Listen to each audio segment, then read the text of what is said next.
I'm Jovi De Villena, Finance Officer of Spartan Street Trading Corp. My main responsibility here in the company, I do financial reportings, then sales and expenses reporting, then consolidation, then more on reporting with the boss and mga financial transactions.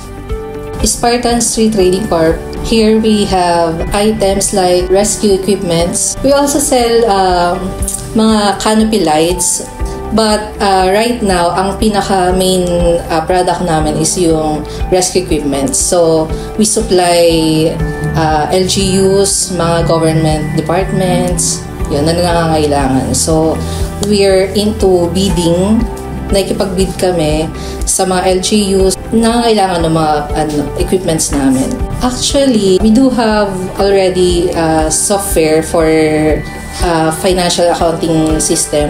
Pero masyadong old na rin kasi, so medyo nahihirapan kami in terms of generating yung mga reports na kailangan namin.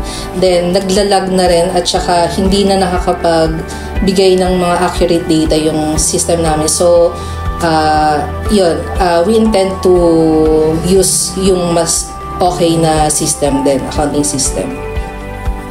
Upon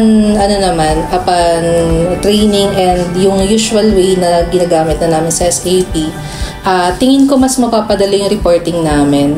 Though yung previous kasi namin is lesser yung mga forms namin, though this SAP na nagagamitin namin ngayon is medyo lang siya, mas madaming forms, pero tingin ko mas better naman yung reports na ma-generate namin.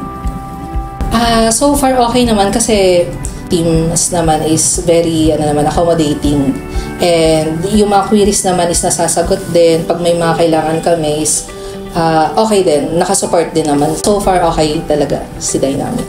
Thank you so much, Dynamic, and the whole team na nagkikater sa amin ngayon, dahil okay na okay yung nagiging service nyo with us. Then yung mga queries namin, kahit on our end medyo dahil sa busy din kami, hindi namin nabibigay yung mga kailangan, pero with your support and yung mga follow-ups nyo sa amin is malaking tulong din para at least dire-diretso yung process natin ng turnover and the process nung SAP.